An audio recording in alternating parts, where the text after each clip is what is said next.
Hello കൂട്ടുകാരെ, എല്ലാവർക്കും സുഖമല്ലേ?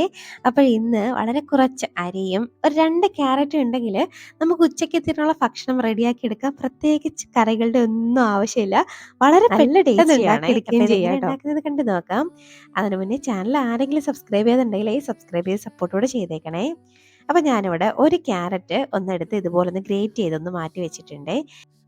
ഇനി ഒരു ക്യാരറ്റ് നമുക്ക് ഒന്ന് ചെറുതായിട്ട് അരിഞ്ഞ് മിക്സിയുടെ ജാറിലോട്ട് ഒന്ന് ഇട്ട് കൊടുക്കാം. അപ്പോൾ ഞാൻ ടോട്ടൽ 2 ക്യാരറ്റേ എടുത്തിട്ടുള്ളൂ. അതിൻ്റെ ആവശ്യമേ ഉള്ളൂ കേട്ടോ. അപ്പോൾ ഇനി ഈ മിക്സിയുടെ ജാറിലോട്ട് നമുക്ക് ഈ ക്യാരറ്റിൻ്റെ തൊലിയൊക്കെ ഒന്ന് പീൽ ചെയ്ത് കളഞ്ഞിട്ട് ഇതുപോലെ ചെറുതായിട്ടൊന്ന് ഇട്ട് കൊടുത്ത് ഇതുപോലെ ഒന്ന് അരച്ചെടുത്ത് കൊണ്ടുവരണേ. ഫസ്റ്റ് ഇങ്ങനെ ഒന്ന് അരച്ചെടുത്ത് കൊണ്ടുവന്നിട്ട് ഇനി ഇതിലേക്ക് ഞാൻ ഒരു 1.5 കപ്പോളം വെള്ളവും കൂടെ ചേർത്ത് കൊടുക്കുന്നുണ്ട്. അപ്പോൾ അതും കൂടെ അങ്ങോട്ട് ഒഴിച്ചു കൊടുക്കാം.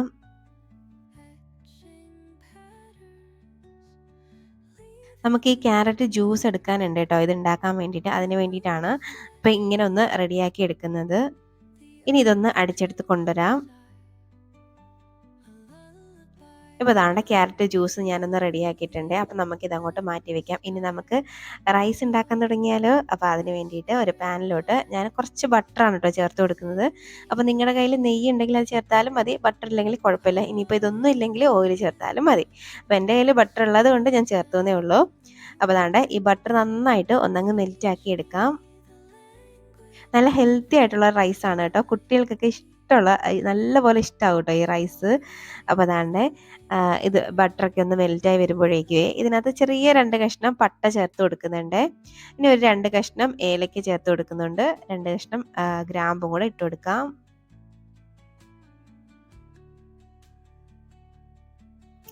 ഇനി ഇതിലേക്ക് വളരെ കുറച്ച് മാത്രം പൊട്ടുകടല ഞാൻ ചേർത്ത് കൊടുക്കുന്നുണ്ട്. ഇതൊക്കെ ഉണ്ടെങ്കിൽ നിങ്ങൾക്ക് ഇടയ്ക്കൊന്ന് കടിക്കാൻ ഇഷ്ടമാണെങ്കിൽ മാത്രം ചേർത്ത് കൊടുത്താൽ മതി. ഇതൊന്നും നിർബന്ധമില്ല കേട്ടോ ഇപ്പോൾ ഈ പൊട്ടുകടലയൊന്നും.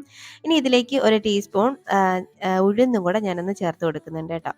അപ്പോൾ അതും കൂടെ ചേർത്തിട്ട് നന്നായിട്ട് ഇതൊന്ന് റോസ്റ്റ് ആക്കി എടുക്കാം. ചെറുതായിട്ട് ആ ഉഴുന്നിൻ്റെയൊക്കെ കളർ ഒന്ന് മാറി വരണേ. അതുവരെയും നന്നായിട്ട് ഒന്നങ്ങ് വഴറ്റിയെടുക്കാം.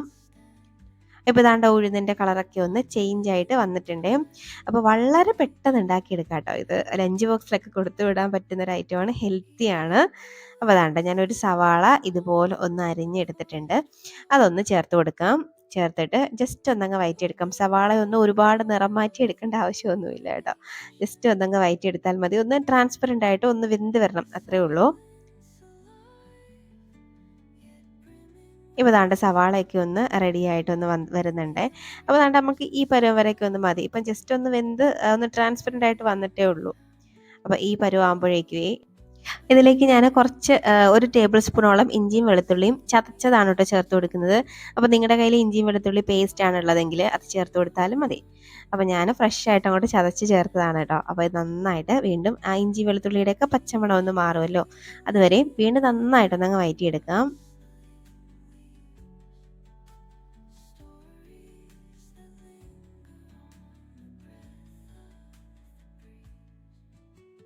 ഇപ്പോൾ ദാണ്ട ഇഞ്ചി വെളുത്തുള്ളിയുടെ പച്ചമണമൊക്കെ ഒന്ന് മാറി ഒന്ന് സെറ്റായിട്ട് വന്നിട്ടുണ്ട്.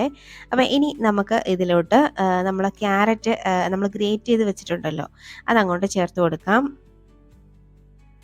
ഇപ്പോൾ ഈ ക്യാരറ്റ് ഒരു 3/4 കപ്പോളം ഉണ്ടാവുള്ളൂ കേട്ടോ. ഒരു ക്യാരറ്റ് മാത്രമേ ഞാൻ എടുത്തിട്ടുള്ളൂ. അതിന് ചേർത്ത് ജസ്റ്റ് ഒന്നങ്ങ് വഴറ്റി എടുക്കാം. ഒരുപാടിട്ട് വഴറ്റി ഒരുപാട് അങ്ങനെ വേവിച്ചെടുക്കുകയൊന്നും വേണ്ട. അപ്പം ജസ്റ്റ് ഒന്നങ്ങ് ഈ മസാലയായിട്ട് ഒന്നങ്ങ് മിക്സ് ആക്കി എടുക്കണം, അത്രയേ ഉള്ളൂ കേട്ടോ.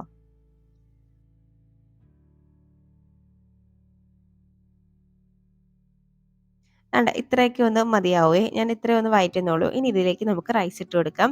ഞാനിവിടെ ജീരകശാല അരിയാണ് കേട്ടോ എടുത്തേക്കുന്നത്. നന്നായിട്ടൊന്ന് കഴുകി വൃത്തിയാക്കി ഒരു അരമണിക്കൂർ ഒന്ന് സോക്ക് ചെയ്ത് വെച്ചതാണ് കേട്ടോ. ഇനിയിപ്പോൾ ഇത് ജീരകശാല റൈസിൽ തന്നെ ഉണ്ടാക്കണം നിർബന്ധമൊന്നുമില്ല. ബസ്മതി റൈസാണ് കയ്യിലുള്ളെങ്കിൽ, അതല്ല ഇനി വേറെ ഏത് ബിരിയാണി അരിയാണ് കയ്യിലുള്ളതെങ്കിലും അത് ചേർത്താലും മതി. എൻ്റെ കയ്യിൽ ഇതുള്ളത് കൊണ്ട് ഞാൻ ചേർത്തതേ ഉള്ളൂ. ഇനി നമുക്ക് ഇത് വെള്ളമൊന്നും ഇല്ലാതെ ചേർക്കണം കേട്ടോ, അത് ഇമ്പോർട്ടൻ്റ് ആണ് കേട്ടോ. ഇനി ഇത് നന്നായിട്ട് ഈ മസാലയായിട്ട് നന്നായിട്ട് ഒന്നങ്ങ് യോജിപ്പിച്ചെടുക്കാം. നന്നായിട്ട് ഒന്നങ്ങ് യോജിപ്പിച്ചെടുക്കാം.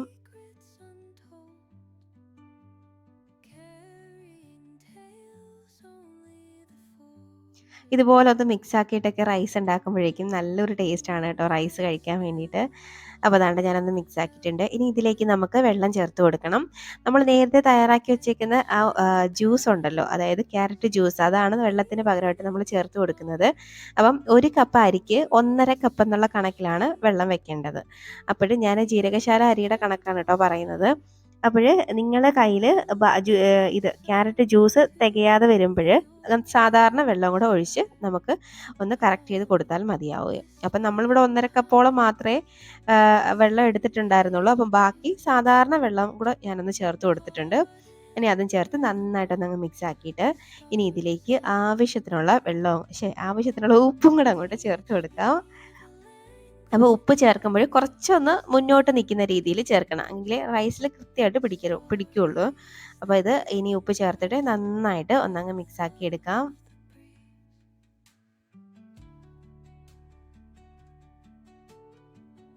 ഇനി ഉപ്പ് ഞാനൊന്ന് ചെക്ക് ചെയ്തിട്ട് കറക്റ്റ് ആണെന്ന്. അപ്പോൾ ഉപ്പൊക്കെ കൃത്യമായിട്ട് കിട്ടിയിട്ടുണ്ട്. അപ്പോൾ ഇനി നമുക്ക് ഇതൊന്ന് അടച്ച് വെച്ചിട്ട് ഒന്ന് വേവിച്ചെടുക്കാം. ഒരു മീഡിയം ഫ്ലെയിമിലൊക്കെ വെച്ചിട്ട് നമുക്കൊന്ന് വേവിച്ചെടുക്കാം. ഒരു 5-6 മിനിറ്റ് കൊണ്ട് ഇത് വെന്ത് കിട്ടുമേ. ഇപ്പോൾ 5-6 മിനിറ്റ് ഒക്കെ കഴിഞ്ഞിട്ടുണ്ട്. നമ്മുടെ അടിപൊളിയായിട്ടുള്ള ക്യാരറ്റ് റൈസ്. ഇത് നമ്മുടെ സാധാരണ ക്യാരറ്റ് റൈസിൻ്റെ ടേസ്റ്റ് അല്ല കേട്ടോ, ഭയങ്കര ടേസ്റ്റാണ്, നല്ലൊരു മണമൊക്കെയാണ്. സാധാരണ എൻ്റെ കുട്ടിക്ക് ക്യാരറ്റ് കഴിക്കുന്ന അത്ര താല്പര്യമല്ല, പക്ഷെ അവന് ഈ റൈസ് ഉണ്ടാക്കി കൊടുത്താൽ അവന് നന്നായിട്ട് ചോറ് കഴിക്കും കേട്ടോ, കറി പോലും ഇതിൻ്റെ കൂടെ ചോദിക്കില്ല. അപ്പോൾ എല്ലാവർക്കും ഇഷ്ടപ്പെടുന്ന ഒരു റെസിപ്പി തന്നെയായിരിക്കും. അപ്പോൾ ട്രൈ ആക്കി നോക്കിയിട്ട് അഭിപ്രായം പറയാൻ മറക്കരുത്. ഇതൊന്ന് തണുത്ത് കഴിഞ്ഞിട്ട് ഞാൻ ഒന്നും കൂടെ കാണിച്ചു തരാം. ആ ചൂടോടെ വെന്ത് കഴിഞ്ഞ ഉടനെ ചെറുതായിട്ട് കുഴഞ്ഞ മട്ടിലൊക്കെ റൈസ് ഇരിക്കുക. അപ്പോൾ വിഷമിക്കണ്ട, കുറച്ച് തണുക്കുമ്പോഴേക്കും ഓക്കെ ആവും കേട്ടോ. നമ്മുടെ റൈസൊക്കെ നന്നായിട്ടും തണുത്ത് വന്നിട്ടുണ്ട് കണ്ടോ. നല്ല അടിപൊളിയായിട്ട് റൈസൊക്കെ നല്ല വിട്ട് വിട്ട് കിടക്കുന്നത് കണ്ടോ. നല്ല അടിപൊളിയാണ്, നല്ല ടേസ്റ്റിയാണ്, നല്ലൊരു ഫ്ലേവറുമാണ് കേട്ടോ. അപ്പം നല്ല ഹെൽത്തി ആയിട്ടുള്ളൊരു റൈസാണ്. അപ്പം കുട്ടികൾക്കൊക്കെ ലഞ്ച് ബോക്സിലൊക്കെ കൊടുത്തു വിടാൻ പറ്റിയ ഒരു ഐറ്റമാണ്. അപ്പോൾ ട്രൈ ആക്കി നോക്കിയിട്ട് അഭിപ്രായം പറയാൻ മറക്കരുത്. അതുപോലെ വീഡിയോ ഇഷ്ടമാവുകയാണെങ്കിൽ ലൈക്ക് ചെയ്യാനും മറക്കരുത് കേട്ടോ. അപ്പോൾ ഇനിയൊരു റെസിപ്പിയുമായിട്ട് വീണ്ടും കാണാം. അതുവരേക്കും ബൈ. Thanks for watching.